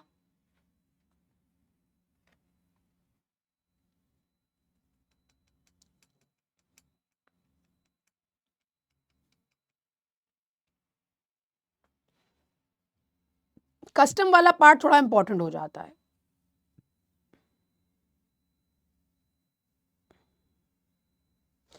मैम कोई एसेंशियल ना हो तो क्या वो रूल फिर भी वैलिड रहेगा? अगर कोई एसेंशियल फुलफिल नहीं कर रहा है तो बेटा फिर वो कस्टम वैलिड नहीं होगा।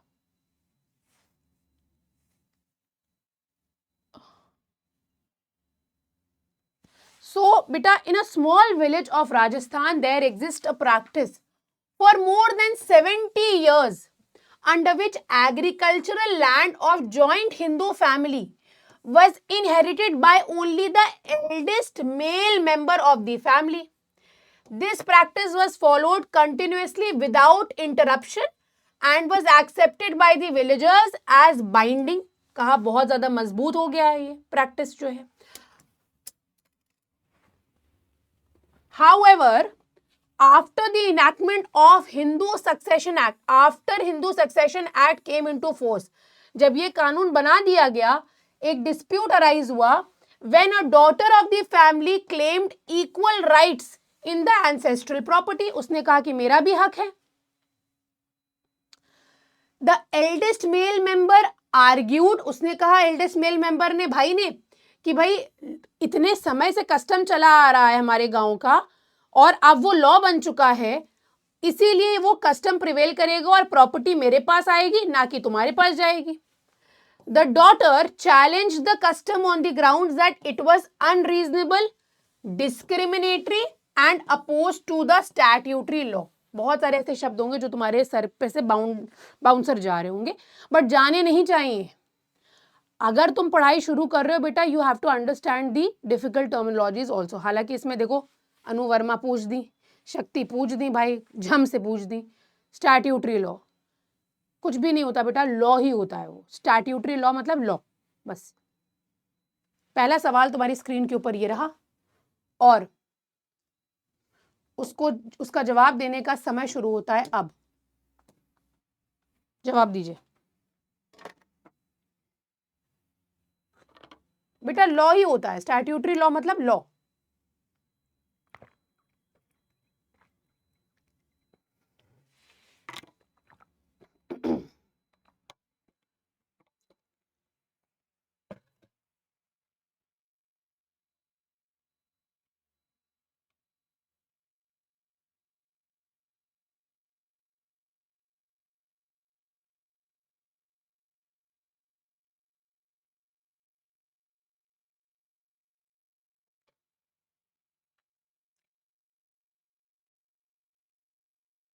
नींद का सौदा करे, ख्वाब दे,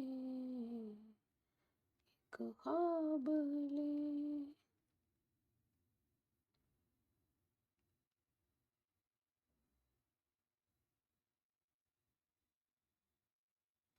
करेक्ट आंसर क्या होगा? यस, करेक्ट आंसर हो जाएगा सी। क्यों?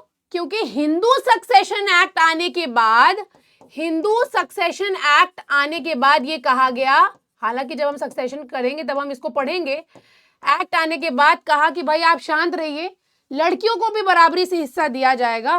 सी बेटा यहाँ पे करेक्ट आंसर हो जाएगा 84%, जिसमें साकिब कमर, लारैब और तानिया झा सबसे तेज। सी करेक्ट आंसर हो जाएगा। नेक्स्ट क्वेश्चन आपकी स्क्रीन के ऊपर ये रहा, आपका समय शुरू होता है अब।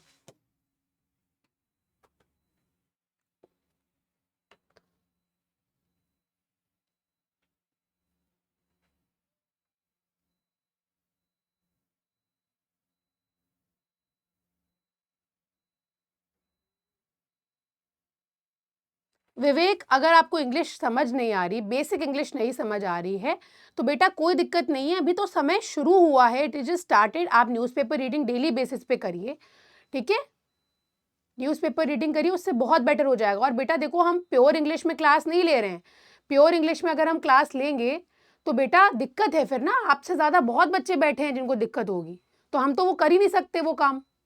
बट अगर ये बेसिक इंग्लिश आपको नहीं समझ आ रही तो दिक्कत है फिर बेटा। यस, जो बच्चा मुझे रीजनेबलनेस का प्रिंसिपल पूछ रहा था, तो कोर्ट ने ये कहा कि अगर खाली लड़कों को प्रॉपर्टी मिल रही है, लड़कियों को नहीं मिल रही है, तो वो डिस्क्रिमिनेटरी है और रीजनेबल नहीं है। कोर्ट ने कहा ये रीजनेबल नहीं है, बिल्कुल भी रीजनेबल नहीं है, अनरीजनेबल है। ये देखिए, अनरीजनेबल है। पैसेज में ही आंसर ढूंढना बेटा, करेक्ट आंसर सी हो जाए। एक और क्वेश्चन करो बेटा ये।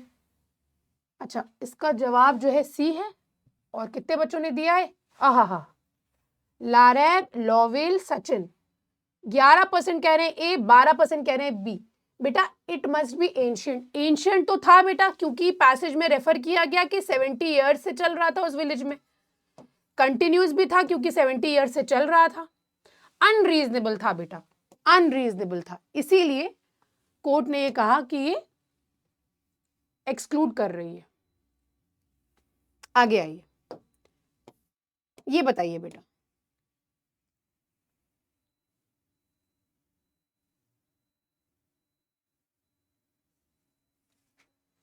बेटा स्टैट्यूट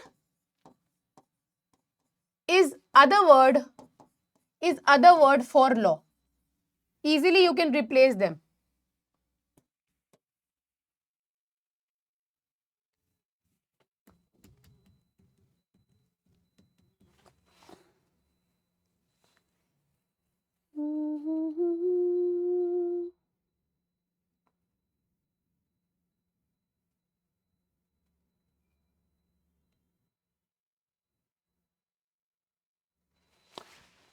कुछ ही बच्चे हैं जो सही जवाब दे रहे हैं।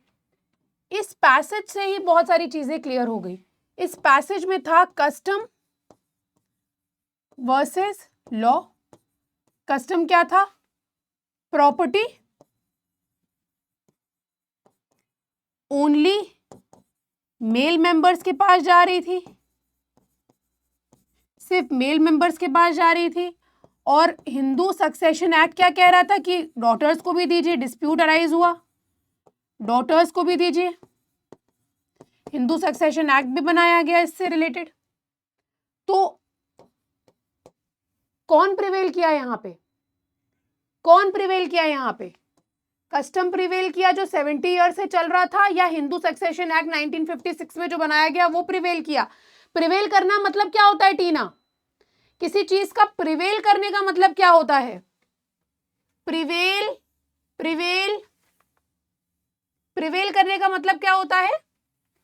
ओवर पावर करना, ओवर पावर करना, टेक ओवर करना, टेक ओवर करना या ओवरटेक करना। जैसे सड़क पे ओवरटेक करते हो ना, बस वही होता है प्रिवेल, एक चीज को ओवरटेक करना। तो क्या कस्टम स्टैट्यूट को ओवरटेक करता है? क्या कभी ऐसा हो सकता है कि एक कस्टम कानून के ऊपर हो जाए, कानून से आगे निकल जाए? कस्टम डोमिनेट करना होता है। क्या कभी ऐसा हो सकता है कि एक कस्टम लॉ को ओवर पावर कर दे? हो सकता है ऐसा? यस और नो? क्या आपको ऐसा लगता है कि वो जो एग्जाम्पल मैंने दिया था स्वर्णिम वाला, सेम सेक्स मैरिज वाला, क्या वो लड़की आके कहती है कि हमारे वहां तो काफी सालों से लड़कियों की आपस में शादी हो रही है, आप भी शादी अलाउ कर दीजिए माय लॉर्ड? तो क्या लॉ, यहाँ पे लॉ को हटा के कस्टम को अलाउ कर दिया जाएगा? नहीं किया जाएगा, काट दो इसको। क्या हम ये इजीली कह सकते हैं कि कस्टम और लॉ इक्वल हैं? क्या हम ये इजीली कह सकते हैं कि कस्टम, जो कस्टमरी प्रैक्टिस, जैसे बच्चों सती प्रथा थी, और कानून जो बनाया गया है जैसे इंडियन पीनल कोड, आपका सिविल प्रोसीजर कोड, कॉन्स्टिट्यूशन, क्या ये बराबर है दोनों? क्या ये कह सकते हो दोनों का इक्वल फोर्स है? कह सकते हो आप? नहीं कह सकते, हम बिल्कुल नहीं कह सकते। लॉ लॉ रहेगा क्योंकि उसको पार्लियामेंट ने पास किया है। क्या कस्टम को पार्लियामेंट ने पास किया है? क्या क्या कस्टम को पार्लियामेंट ने पास किया है? नहीं किया है। क्या बेटा जयंत, विधि, सिद्धांशु, हम ये कह सकते हैं कि पब्लिक ओपिनियन डिटरमाइन करेगा कि कस्टम वैलिड है या नहीं? क्या हम ये कह सकते हैं कि मान के चलो हमने ग्रुप बनाया लोगों का, हमने उनसे कहा कि आप डिसाइड करेंगे कि कस्टम वैलिड है या इनवैलिड है? क्या अंकिता ये कहा जा सकता है?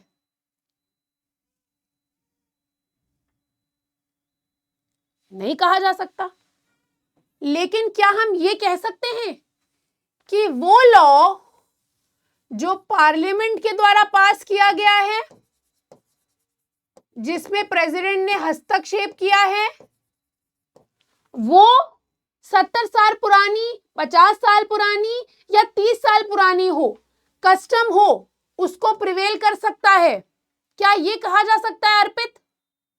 क्या हम ये कह सकते हैं कि एक कानून बनाया गया जिसको पार्लियामेंट ने पास किया, प्रेसिडेंट ने साइन किया, वो सारी रीतियों पे, सारी प्रथाओं पे ओवरटेक करेगा, तभी तो सती प्रथा हट पाया? समझ रहे हो? तभी तो सती को हमने इलीगल डिक्लेयर किया, अबॉलिशन किया of sati. B correct answer होगा दोस्तों, कह सकते हैं हम, B will be the correct answer. ठीक है, 47%, जिसमें साकिब है, रुद्रांश है और दीप्ति सबसे तेज है। सी कह रहे हैं 23%, बिल्कुल गलत था बेटा आपका आंसर। सबको मेरी बात समझ आ गई ना? नो प्रॉब्लम भुवन, गलत आंसर बहुत से बच्चों ने दिया, सिर्फ आपने नहीं दिया। ठीक है, चलो आगे आ जाओ बेटा, आगे आ जाओ।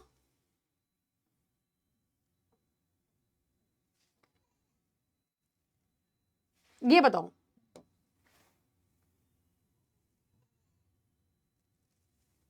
कस्टम का पूरा डाउट तुम्हारा क्लियर हो जाएगा। Assume that the Hindu Succession Act has no provision dealing with daughters' inheritance.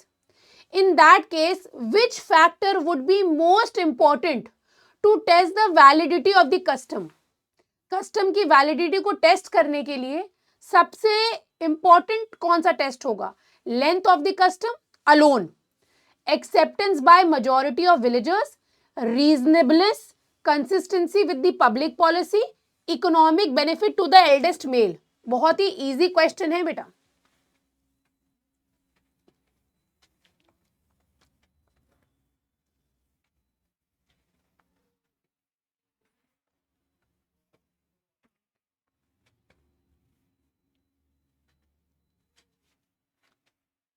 Correct answer क्या होगा बेटा? करेक्ट आंसर यहाँ पे सी हो जाएगा. मैं आपको बता दूं, यहाँ पे वो ये कह रहे हैं कि मान के चलो ये जो कानून है, जो लॉ है हिंदू सक्सेशन एक्ट, इसमें डॉटर्स की राइट के बारे में कोई भी बात हम नहीं करते हैं. इसमें हम नहीं बताते हैं कि डॉटर्स के पास इनहेरिट करने की राइट है या नहीं है. बट अगर मान के चलो प्रॉपर्टी सिर्फ और सिर्फ लड़के ही इनहेरिट कर रहे हैं, ये इनमें से कौन से प्रिंसिपल्स को हिट कर रहा है? ये अनरीजनेबल हो जाएगा ना कि अगर प्रॉपर्टी सिर्फ और सिर्फ लड़के ही इनहेरिट करेंगे. इसीलिए बेटा रीजनेबलनेस का प्रिंसिपल और पब्लिक पॉलिसी का प्रिंसिपल यहाँ पे हिट होगा और यही करेक्ट आंसर हो जाएगा. हमें इससे मतलब नहीं है कस्टम कितने समय से चल रहा है, हमें इससे मतलब नहीं है कि पूरा विलेजर्स ये कह रहे हैं कि नहीं ये कस्टम सही है, ना कि हमें इससे मतलब है कि मेल मेंबर को कितना इकोनॉमिक बेनिफिट मिल रहा है. तो करेक्ट आंसर सी हो जाएगा यहाँ पे. 86%. Very good. Saqib, Qamar, Sharib and Lareb. बहुत बढ़िया. आगे आएंगे बेटा. इस पैसेज का बेटा लास्ट क्वेश्चन आपकी स्क्रीन के ऊपर आपको दिखेगा ये, और आपका समय शुरू होता है बेटा अब.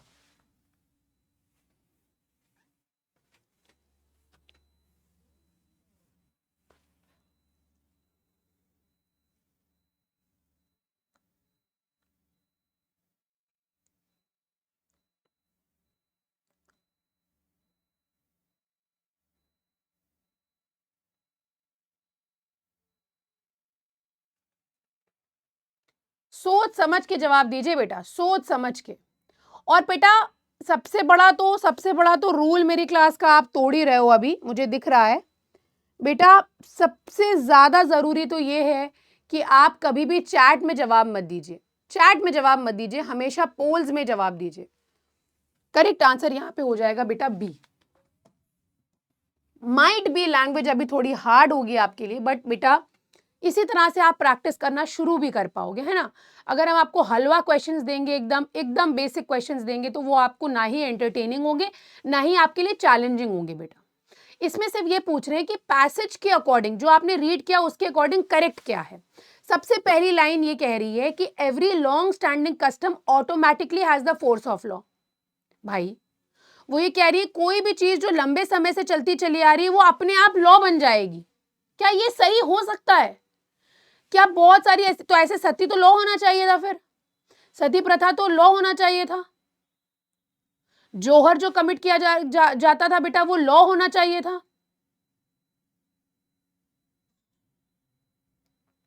तो ए तो करेक्ट आंसर नहीं हो सकता ना. फिर तीसरा स्टेटमेंट जो कह रहा है वो ये कह रहा है a discriminatory custom is valid if followed continuously. अगर कोई ऐसा कस्टम है जो डिस्क्रिमिनेट कर रहा है, मान के चलो रिलीजन के बेसिस पे, सेक्स के बेसिस पे, किसी और ग्राउंड पे, कास्ट के बेसिस पे, मान के चलिए ऊंची जाति नीची जाति का इशू है और लंबे समय से चलता चला आ रहा है, तो फिर अनटचेबिलिटी तो वैलिड होना चाहिए इस अकॉर्डिंग, सी के अकॉर्डिंग. तो अनटचेबिलिटी अबॉलिश क्यों किया है हमने? बेटा अगर कोई डिस्क्रिमिनेटरी रीति रिवाज है वो चाहे जितने लंबे समय से चल रहा हो वो वैलिड नहीं हो सकता है. सी भी गलत हो जाएगा. Custom always overrides personal law statutes, गलत है बेटा. पर्सनल लॉ स्टैट्यूट्स यानी कि लॉ को क्या कस्टम ओवरराइड करता है, ओवरटेक करता है? नहीं, ऐसा नहीं है. करेक्ट आंसर बेटा बी हो जाएगा. एलिमिनेशन मेथड से भी हो सकता था ये. Law will Ranveer and random. Do you know elimination method? आप 3 ऑप्शंस को एलिमिनेट करके एक करेक्ट अपने आप भी निकाल सकते हो. आपको ये तीनों गलत अपने आप दिख रहे होंगे, बी अपने आप आपको सही दिखने लगता. ठीक है.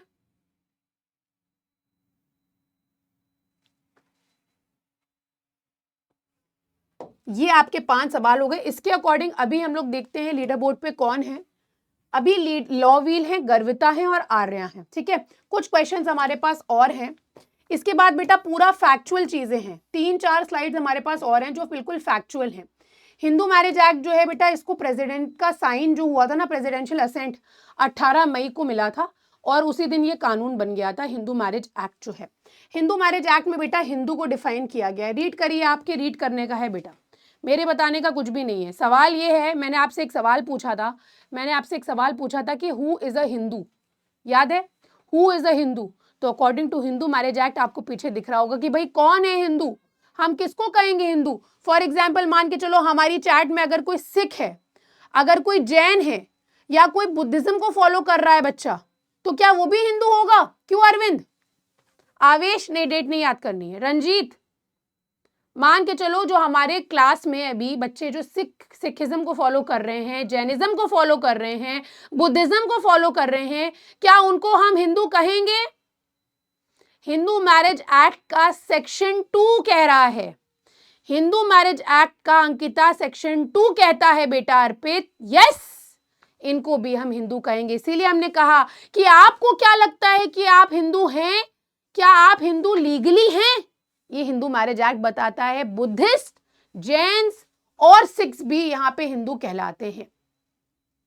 इसमें बेटा कुछ ऐसे फॉलोअर्स भी बताए गए हैं, ब्राह्मो, प्रार्थना, आर्य समाज के, इनको भी हिंदू कहा जाता है। ये भी हिंदू कहलाते हैं बच्चों। उसके बाद देखिए,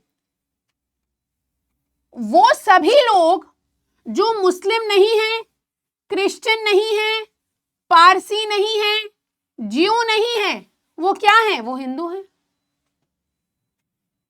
वो क्या हैं? वो हिंदू हैं। समझ में आया? ये बेटा डेफिनेशन है। इसमें बेटा कुछ पढ़ाने को तो नहीं है, ये आपके सामने है, ये आपके पढ़ने के हिसाब से जरूरी है, आप इसको रीड जरूर कर लीजिएगा। तो बेटा यही कहानी है हिंदूज बाय रिलीजन। वो लोग जो धार्मिक रूप से हिंदू हैं, यानी कि वो पर्सन, एनी पर्सन जो हिंदू रिलीजन को फॉलो करता है, आइदर बाय प्रैक्टिस करके, मंदिर जाके, प्रार्थना करके, तिलक लगा के, प्रैक्टिस मिला के, या प्रोफेस करके दिल से मान रहे हैं कि हम हिंदू हैं, हम दिल से मानते हैं कि हम हिंदू हैं। किसी ने हिंदुइज्म को कन्वर्ट करके अडॉप्ट करा है। हिंदू लॉ में उन लोगों को भी इंक्लूड किया गया है जो कन्वर्ट्स हैं, हिंदुइज्म में रिकन्वर्ट हुए हैं, किसी और धर्म में थे, हिंदुइज्म में आ गए, उस धर्म से किसी और धर्म में गए, फिर हिंदुइज्म में आ गए। इसके लिए बेटा कोई सेरेमनी या कोई प्योरिफिकेशन करने की जरूरत नहीं है, ये हिंदू कहलाएगा। ये कुछ चीजें हैं, ये भी आपके रीड करने के पर्पज से बेटा, और कुछ जरूरी है नहीं इसमें। अब जैसे बाय बर्थ भी होते हैं हिंदू, जिनके दोनों ही पेरेंट्स हिंदू होते हैं, एक पेरेंट हिंदू होता है, वो लोग जो मुस्लिम, क्रिश्चियन, पारसी नहीं है। तो आप इसको पढ़ लीजिए, कोई डाउट हो तो बताइएगा, वरना फिर हम कुछ क्वेश्चंस और हैं वो करेंगे और फिर बेटा सेशन एंड करेंगे।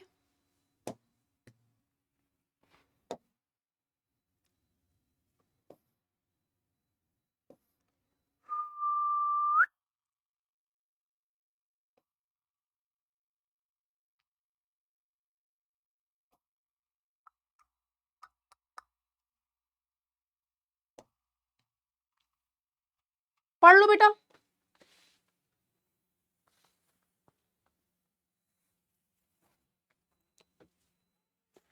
बेटा जिनका रहना सहना, डोमिसाइल मतलब रहना, जगह, रेसिडेंस की प्लेस जो है,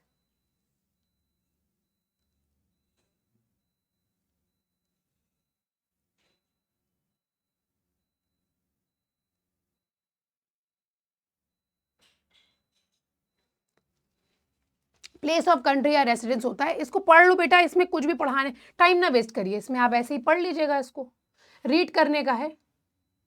लेजिटिमेट, इलेजिटिमेट का मतलब बता दे रहे हैं बेटा, जायज और मतलब एक तरह से आप कह सकते हो नाजायज।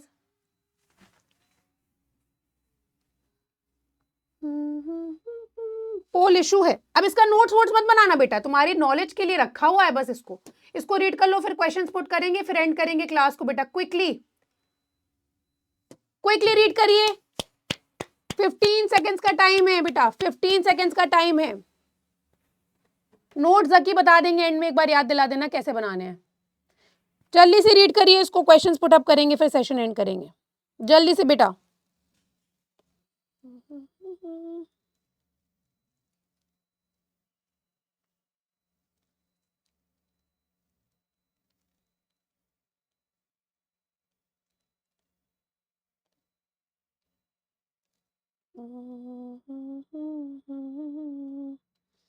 लगता है डर रात कटे ना।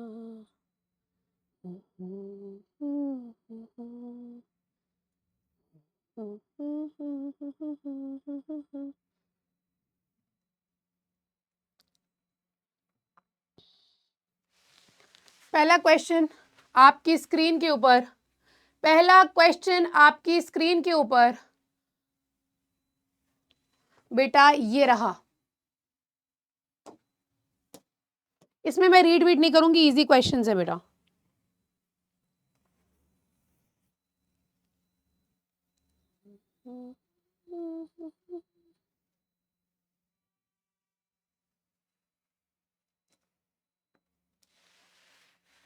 हो गया बेटा?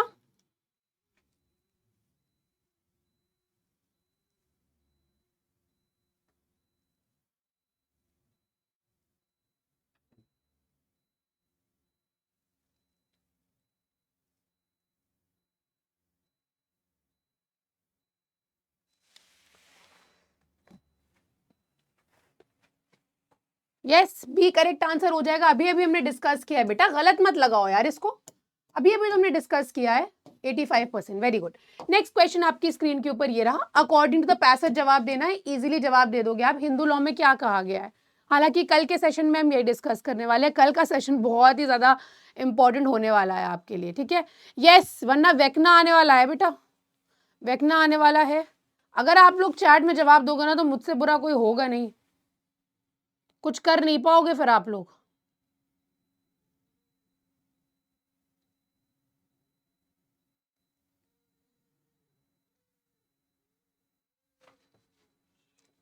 करेक्ट आंसर क्या होगा? बी करेक्ट आंसर हो जाएगा। हिंदू मैरिज एक्ट को या हिंदू मैरिजेस को हमने सेक्रेमेंट माना है। सेक्रेमेंट क्या होता है? जैसे एक रिलीजियस कोई भी ऐसा पायस काम नहीं होता है, उसको हम सेक्रेमेंट कहते हैं। ऊपर वाले के लिए जब कोई कार्य कर रहे होते हो आप, सेक्रेमेंट कहा जाता है। बी करेक्ट आंसर हो जाएगा। बहुत बढ़िया। नेक्स्ट क्वेश्चन आपकी स्क्रीन के ऊपर बेटा ये रहा। फाउंडर ऑफ हिंदू लॉ किसको कहा जाता है बेटा? बहुत इजी है, मनु। मनु, आपने सुना है ना मनुस्मृति के बारे में? मनुस्मृति,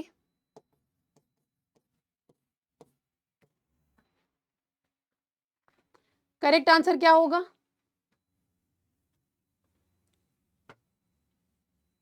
करेक्ट आंसर ए हो जाएगा बेटा, ए हो जाएगा ना correct answer. Laws of Manu, starting में वहीं से तो गवर्न होते थे सब। ये एंशिएंट स्क्रिप्चर्स में ये मनुस्मृति, मनुस्मृति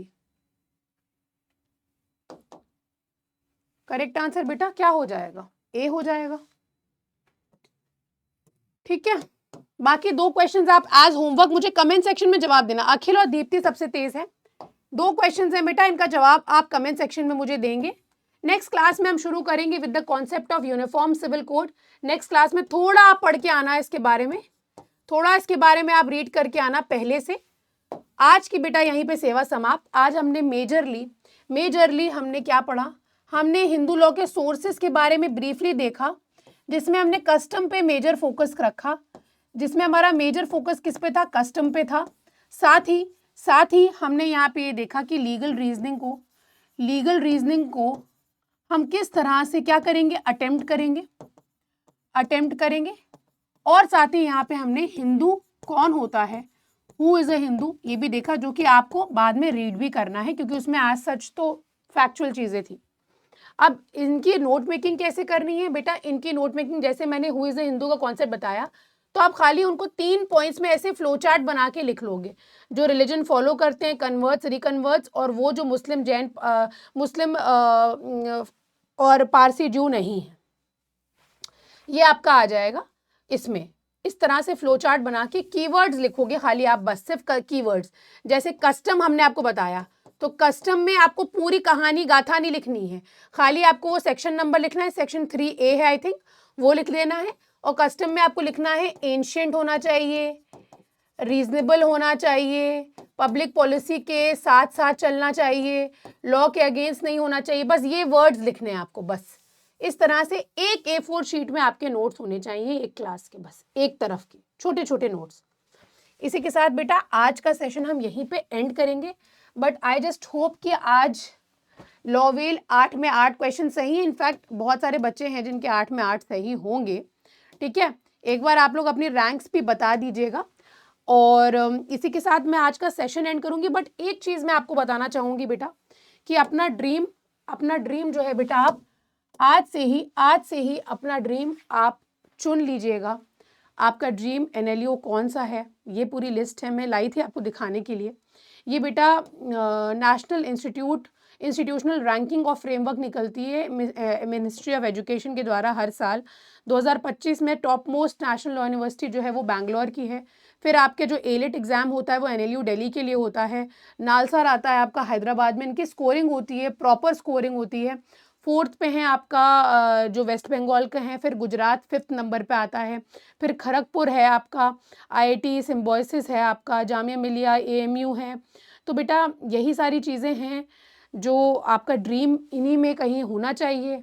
और मैं आज एक ऐसा प्रॉमिस आपसे लेना चाहती हूँ जो प्रॉमिस मैं और आप आपस में कभी भी नहीं तोड़ेंगे। और वो आपको ज़रूर मुझसे प्रॉमिस करना है कि आप मेहनत करोगे और आपका ड्रीम NLU आपको मिलेगा और उन कॉलेज की लिस्ट में आपका भी रैंक वैसी होगी जैसी रैंक उनकी ऊपर है। ठीक है, इसी के साथ बेटा मैं आज का सेशन तो एंड करूंगी, बट याद रखिएगा हम कल मिलेंगे फिर से 5 PM शार्प फैमिली लॉ के साथ। मैरिज आई थिंक हम करने वाले हैं कल के सेशन में, so be excited and we are going to start off with a new topic. I want promise from all of you. अच्छा, कुछ क्वेश्चंस मैं आपसे पूछना चाहूँगी before ending the session. 2-3 minutes I take more, 2-3 minutes I take more. कुछ questions मैं आपसे put up करना चाहती हूँ। ठीक है, जो भी आपने आज पढ़ा, क्या हम इसको सेफली कह सकते हैं that law always follows your religion? क्या हम ये कह सकते हैं रिधि, तनीषा, क्या हम ये कह सकते हैं कि law always follows the religion? क्या ये कहा जा सकता है?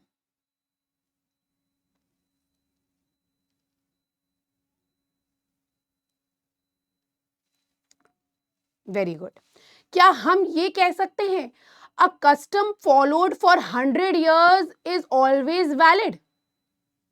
क्या ये कहा जा सकता है कि अ कस्टम जो हमने यहां पे पढ़ा, अगर उसको 100 साल तक की प्रैक्टिस किया जा रहा है वो वैलिड होगी हमारे देश में?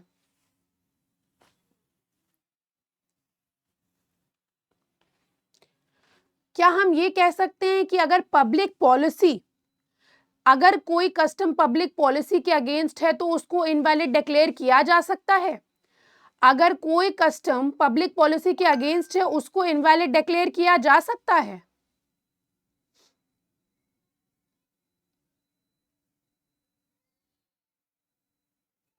क्या लग रहा है?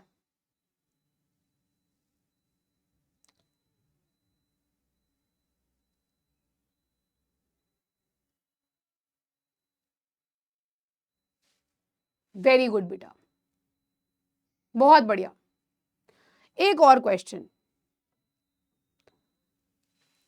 आपसे पूछना चाहती हूं। Only those who perform Hindu rituals are said to be Hindus? खाली वो लोग जो हिंदू रिचुअल्स परफॉर्म करते हैं उनको हम हिंदूज कह सकते हैं? क्या खाली वही हिंदूज कहलाएंगे? जो लोग हिंदू रिचुअल्स को परफॉर्म कर रहे हैं क्या खाली उन्हीं को हिंदू कहा जाएगा?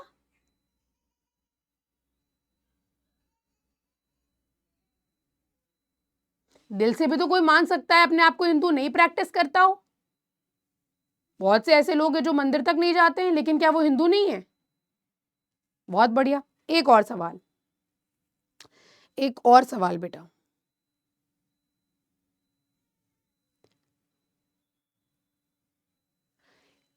एक एथीस्ट कभी भी हिंदू लॉ से गवर्न नहीं हो सकता है, ये स्टेटमेंट क्या सही है कि गलत? एक एथीस्ट कभी भी हिंदू लॉ से गवर्न नहीं हो सकता है।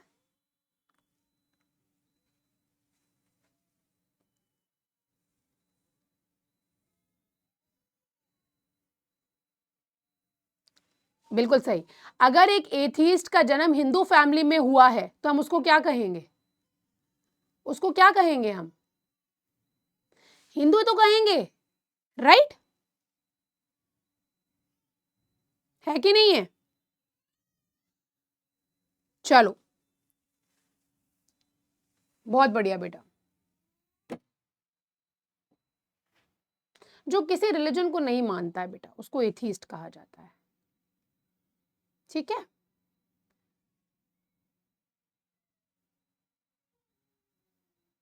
चलो, एथीस्ट के बारे में मैं आपको होमवर्क देती हूँ। आपका होमवर्क ये है कि आप एथीस्ट के बारे में पता करके आओ, करंट सिचुएशन क्या है, करेंटली क्या माना जा रहा है एथीस्ट के बारे में। बेटा, एलिट के बारे में आज था, मैंने आपको बताया तो। ये जो एग्जाम है ना, एनएलयू दिल्ली, जो सेकंड रैंक्ड यूनिवर्सिटी है, 80 स्कोर है जिसका, नेशनल यूनिवर्सिटी दिल्ली।